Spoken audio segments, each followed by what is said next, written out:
পথনায়কের শপথ গ্রহণ অনুষ্ঠান থেকে একটা আমাদের কি বলে যে একটা কথা খেয়াল হয়ে গেল। হজরত ইউসুফ আলাইসাল্লামকে তার 7 ভাই হত্যা করার উদ্দেশ্যে একটা কূপে ফেলে দিয়েছিলেন। সেই কূপ থেকেই তাকে আল্লাহ রাব্বুল আলামিন মিশরের রাজা বানিয়ে দিয়েছিলেন। কথাটা কেন বললাম, আমাদের এই বৈষম্য বিরোধী আন্দোলনের নাহিদ, আসিফ, তারপর আরও যারা আছে তাদেরকে ডিবি অফিসে নেওয়া হয়েছিল।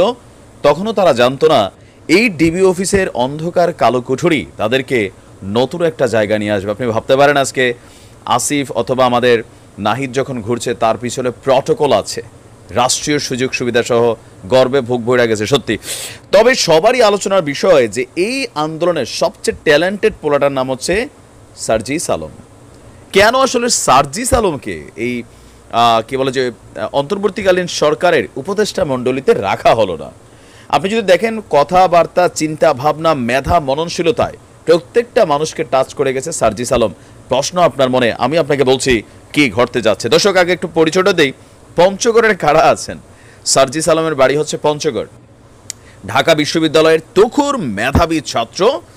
আর এই আন্দোলনের সবচেয়ে বড় কৃতিত্ব যেই কয়েকটা ছেলে নিয়েছে তার মধ্যে সেই কিন্তু অন্যতম।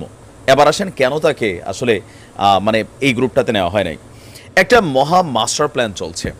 মাস্টার প্ল্যানটা হচ্ছে ডক্টর ইউনূস সাহেবের বেশ কয়েকটা কথা আপনি যদি শুনে থাকেন, পাশাপাশি আসিফ নজরুল স্যারের বেশ কয়েকটা কথা যদি শুনে থাকেন, সেখানে একটা ইঙ্গিত ছিল যে একটা তৃতীয় শক্তি, yes, Sarjis is the heir of the third party.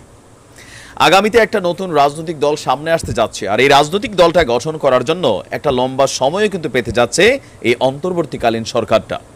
আর সেখানে নাহিদ সে কথা বলতে পারে মোটামুটি লেভেল, অনেক টর্চার সহ্য করেছে। আসিফ মাহমুদ লিখতে পারে ভালো, কিন্তু সার্জিস অ্যাজ এ স্পিকার সে একজন ভালো বিতার্কী। তার যে প্রজ্ঞা, তার যে মেধা, এটা সবচেয়ে বেশি জরুরি হচ্ছে রাজনীতিতে। বেসিক্যালি একটা নতুন রাজনৈতিক দল আপনারা দেখবেন যে খুব শীঘ্রই বাংলাদেশে আসতে যাচ্ছে। তবে এই রাজনৈতিক দলগুলা আমরা যাদেরকে চিনি, আমিও যা একটা দলের কর্মী, আপনিও কর্মী, তাদের মতন না। এটা হবে ভিন্ন রকমের একটা রাজনৈতিক দল। এখন সেই রাজনৈতিক দলটাকে লিড করা, নেতৃত্ব দেওয়া, এটা কিন্তু আলাদা জিনিস।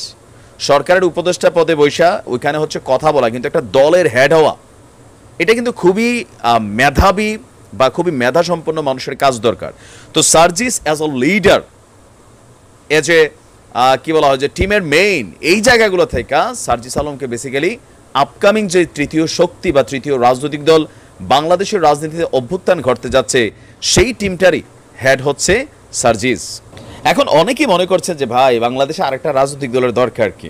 বিশেষ করে আমরা যারা আওয়ামী লীগ, বিএনপি বা জামাতের ফ্যান ফলোয়ার আছি, তারা ভাবছি, অনেকে তো আশা হতো, বিশেষ করে বিএনপি এবং জামাতের কর্মীরা শতভাগ আশা হতো যে এই মুহূর্তে নির্বাচন হচ্ছে না। আবার অনেক কর্মী যারা মনে করেন যে দল করি ঠিক আছে ভাই, কিন্তু একটা সুন্দর সুস্থ বাংলাদেশ চাই, আমার ভাই তোমার ভাই, এই ভাই সেই ভাই ডায়লগ চাই না, তারা কিন্তু আপনার নতুন একটা শক্তিকে সামনে দেখতে চায়। পাশাপাশি আপনার এই তত্ত্বাবধায়ক যে সরকারটা, অন্তর্বর্তীকালীন সরকারটা আসছে, সেটাকে কিন্তু অ্যাকসেপ্ট করে নিয়েছে।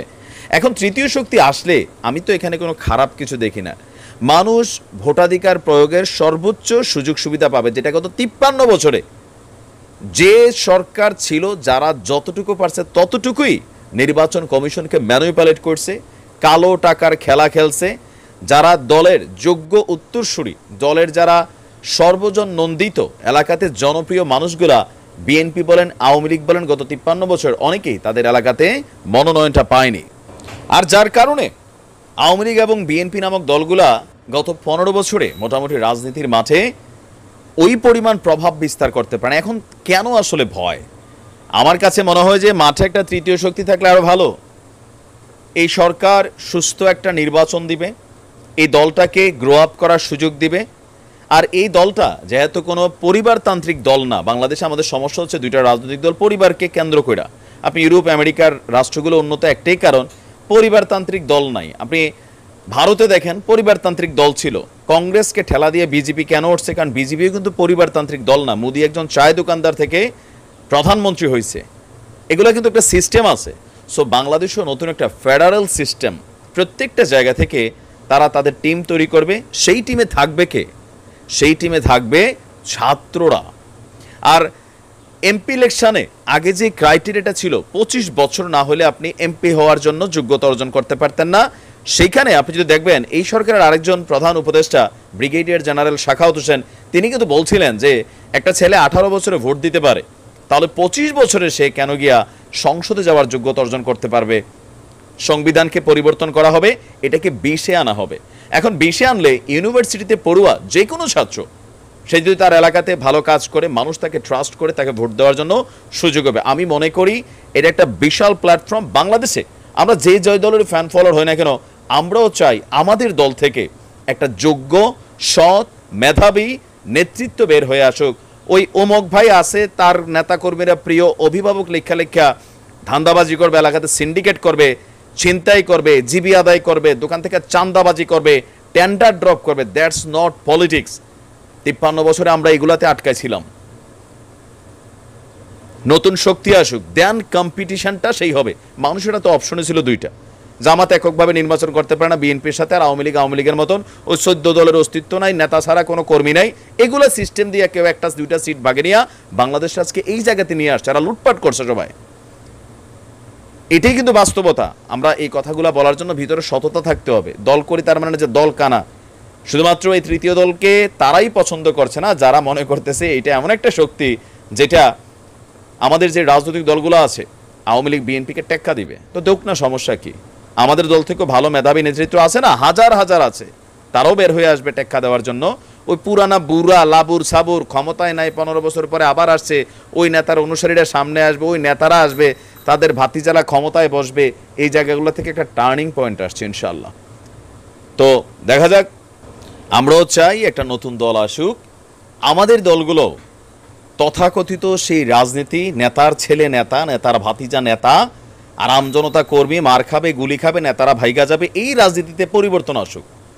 বিশেষ করে আওয়ামী লীগ বিএনপি জামাতের মধ্যে হাজার হাজার মেধাবী আছে, তবে এরা সামনে আসতে পারে না। এদেরকে দিয়ে গুন্ডামি পান্ডামি করানো হয়, টেন্ডারবাজি করানো হয়। আর ওই যে একজন হইছে 5 টার্ম 7 টার্ম, মরার আগ পর্যন্ত চেয়ার ছাড়ে না।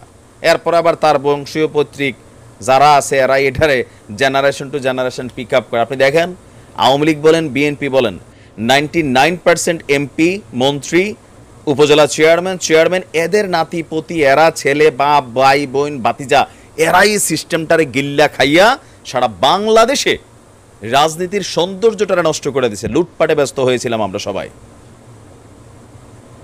সেইখানে সার্জিস, তাকে দিয়ে একটা নতুন দল লঞ্চ করানো হচ্ছে।